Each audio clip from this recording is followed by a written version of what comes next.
So thanks for joining us, Warren. It's been a while since we did one of these podcasts. I think it was about 3 months back since we last spoke to somebody. The idea of the podcast, to recap, this is the Purposeful Careers podcast, and we've done 4 of these so far this year. And it all started with the view of trying to get under the skin of people's motivations for moving careers. We know it's been a turbulent landscape over the last couple of years, been exacerbated by the goings on in 2022. And so we've been talking to leaders in the field about their motivations and the wider picture. And I suppose that's really why we wanted to talk to you today. So just for some context for those who haven't tuned in before, Sherrington are an executive search firm, so we recruit leaders for purposeful companies, clients who are looking to embed cultures of sustainability in their organisations by recruiting people with the right values.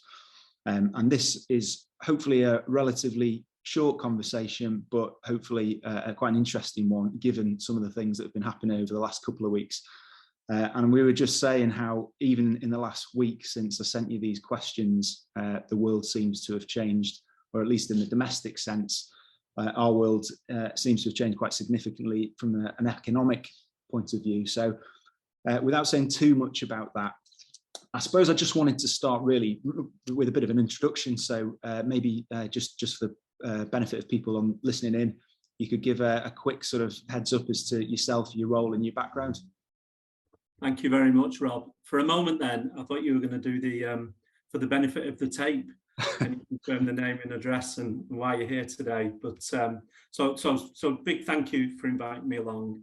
I'm the KPMG office senior partner in Manchester and look after the Northwest business for KPMG. And that includes an office in Liverpool. We're really proud of being the only Big Four to have an office in Liverpool. We've got 1,250 staff or thereabouts in Manchester. We recruit from across all sorts of different disciplines. The big growth area, and I'm pretty sure we'll come onto this later, is around technology recruitment and graduate recruitment in that area. I'm also a director of a joint venture that we've got with Acceleris. So that's a joint venture that's focused on emerging businesses, fast growth businesses, and early fundraising for those businesses. And across the UK, I run our UK Emerging Giants programme, which again is aimed at businesses that are growing fast up and down the country and helping them in various different ways. If I gave you 2 examples, in Manchester, it'd be maybe Wejo, which is a data-driven business in Manchester, and to go to the other extreme of that, Cars Pasties in Bolton. So it's a really big range of businesses that we help through that Emerging Giants programme. Thanks, Warren. Yeah, and it's that sort of diversity of view of the landscape that was really the reason we wanted to talk to you today, because you guys talk to employers large and small, sectorally, really diverse. And so the first question really to get us started was just a very broad sort of look at the recruitment landscape, because it feels like since the last lockdown, people have been recruiting aggressively. That hasn't really started to change. I mean, we've not really seen any huge tail off in the last couple of months, but it kind of feels like maybe that's not far from home.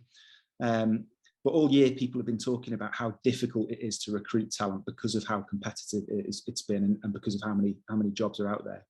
So I guess the first question was really just how you're seeing the recruitment landscape change through 2022. Yeah, thank you.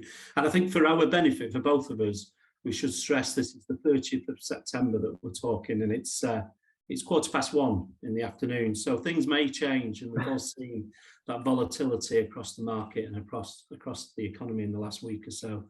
But I think you're right. What our report on jobs has been showing, and this is something we do every month, is that there's really strong hiring data across the region, across the Northwest and across the UK. And in particular, digital and technology, but also anything that's involved in retail and delivery has been strong since the pandemic came to some form of end, maybe 12 months ago. Now, I'd have to say the latest set of data, the one at the end of last month, did show a slight slowing down in that. So to your point, Rob, I think we might be reaching a tipping point and maybe things are going to change. But I think the key issue has always been in that period one around candidates and not having enough quality number of people and a quality pool of talent across the region in those areas that I've just mentioned in particular. I was at an event the other night and Andy Burnham said there was 30,000 vacancies in digital and tech in Greater Manchester. I don't know whether that number's accurate, but I can understand that it's that kind of number that we're seeing as well.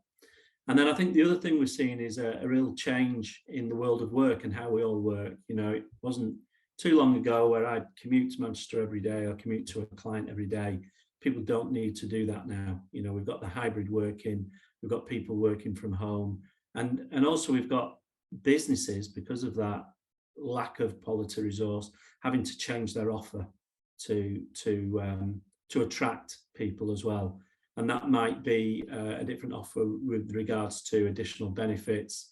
It might be they can bring the dog to work. It might be that they get free breakfast. It might be that they get free lunch and those sorts of things. And we're seeing that developing market around that in the last 6 to 12 months in particular. And I think we'll see more of that in the future as businesses change their locations and change what they do in the office or in the building that they call work.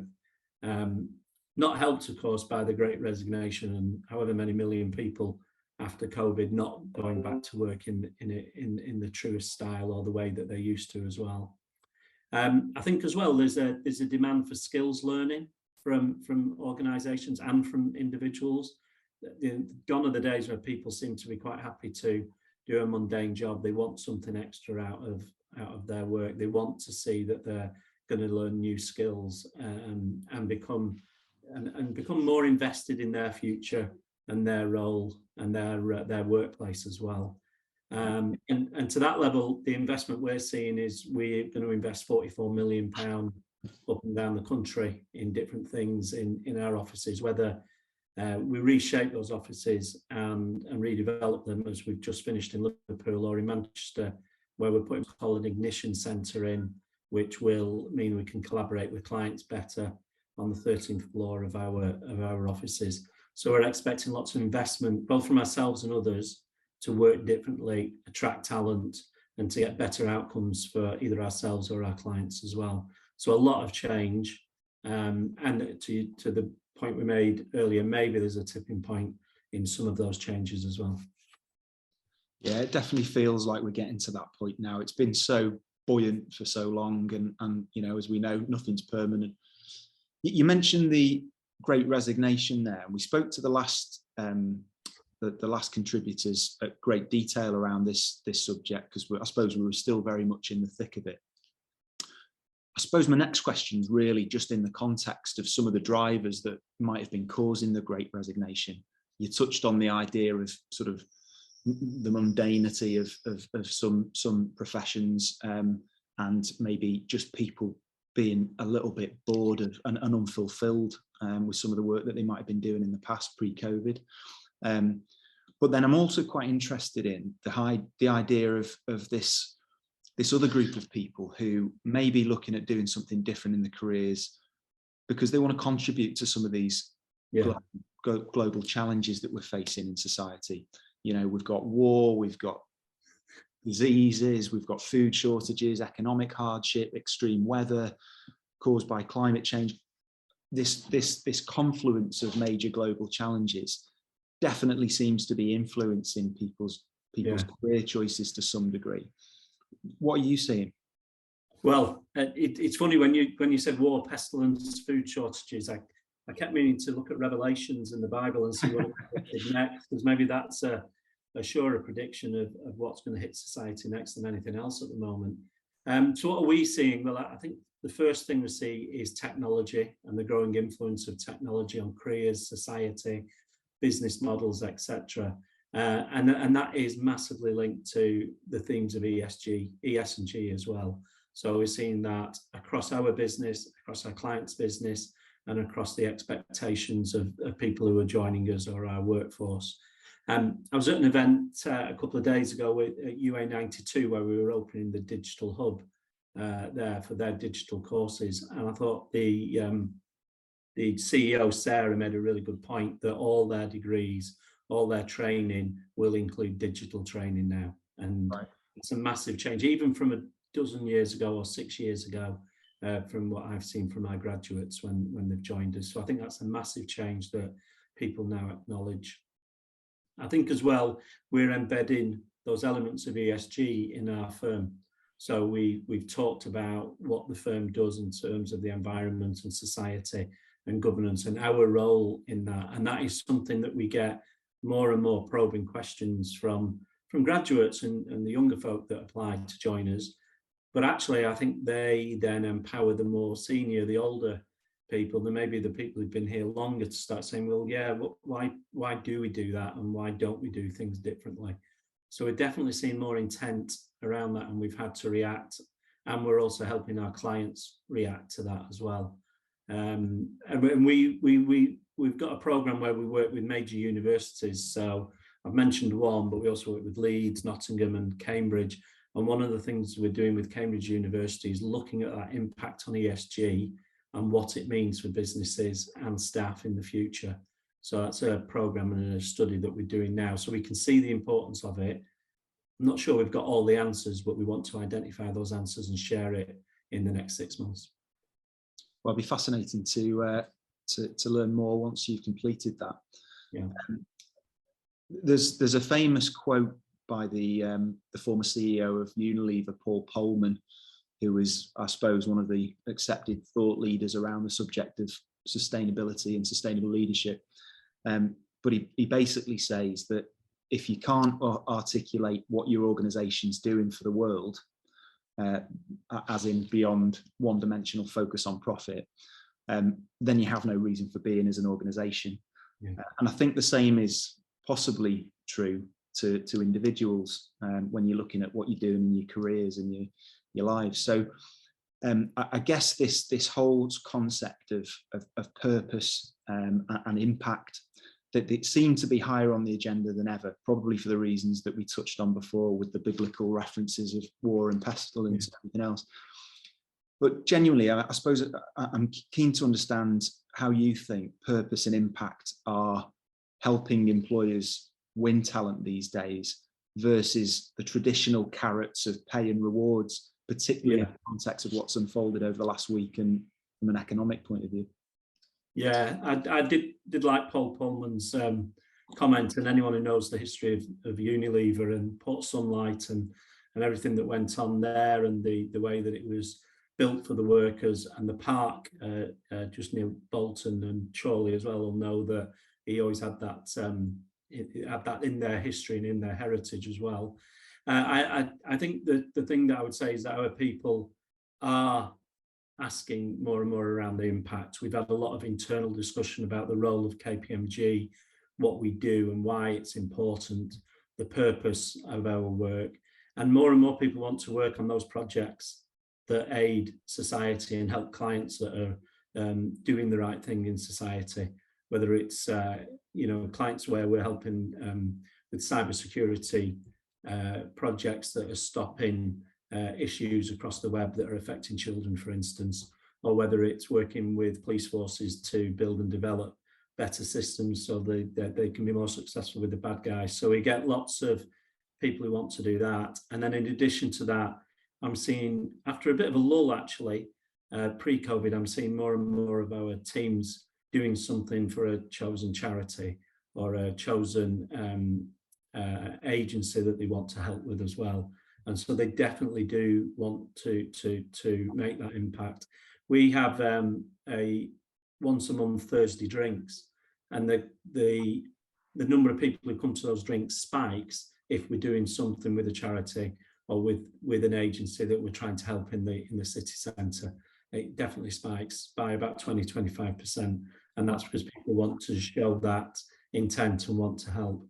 Now, whether that means that's outweighed the conversation about wanting to be rewarded at the right level, I suspect now people want both. They want to be paid at the right amount for the work they do, and they also want to have that opportunity to to make an impact with society's challenges. And I don't think that's too much to ask, actually. And that's one of the things that I think, we can offer people. And I know a growing number of organisations can offer those sorts of options to people as well. So, it's all really important as we come out of COVID and we attract the new world, and we want to get those quality people working with us as well.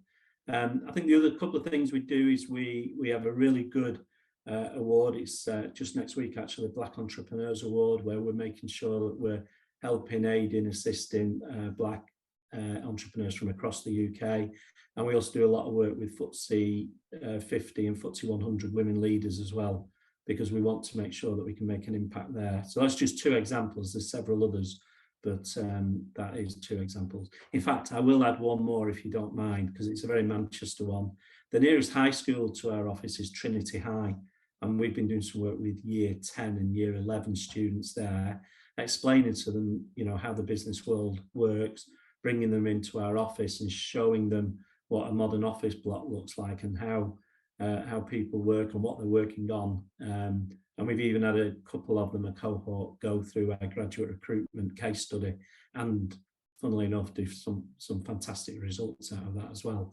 And again, when we asked our people in the office, can somebody help us with this? I was blown away by the number of people who wanted to help and assist, and who want to continue those conversations with those young people as well. What a brilliant initiative. Yeah, you just reminded me of a question my youngest daughter got asked when she was about 4 or 5 in school. The teachers asked them, what does mummy and daddy do? And her response was, well, daddy presses buttons and on a keyboard and speaks to lots of people on the phone. Yeah. And I guess we're all doing that really these days, aren't we? In whatever professions, there's a lot of that. But I think our answer will hopefully be a bit different these days. Yes.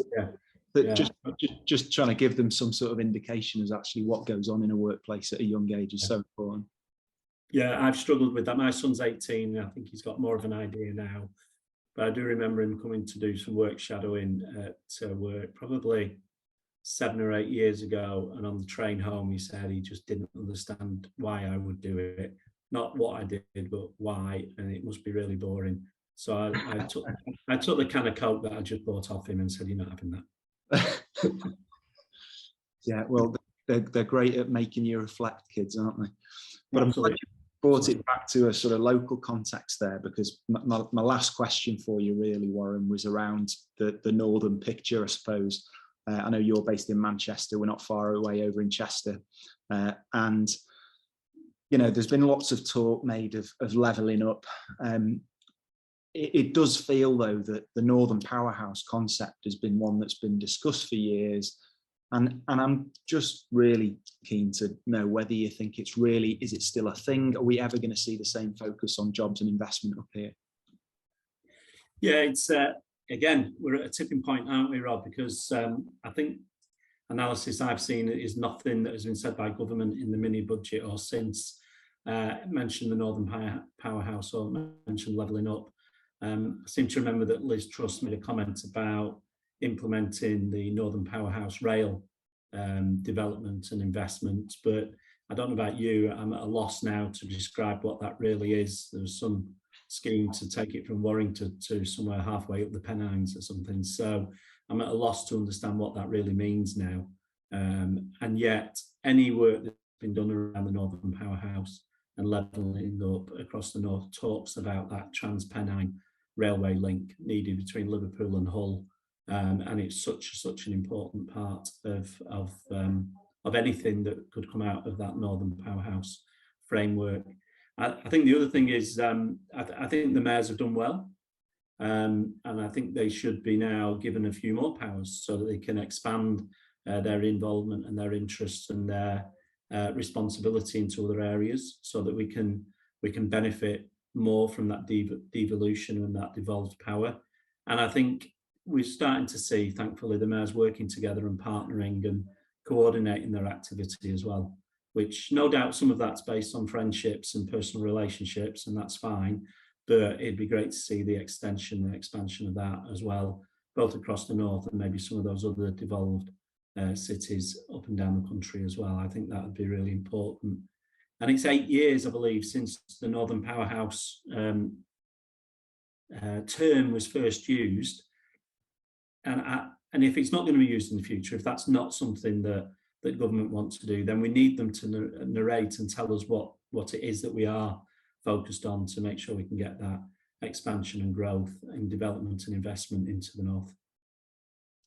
Yeah, I'm very jealous you mentioned about the mayors. But I agree, they've done a great job. Just a shame we haven't got one here in Cheshire, but that's another story. Yeah. Warren, thanks ever so much for your views. Really interesting. Be fascinated to catch up again in 6 months. God knows the world will be a different place in 6 days, I imagine, based on everything and how fast things seem to be changing. But really appreciate your time and thanks very much. Thank you very much, Rob. Loved it. Cheers. Cheers, Warren.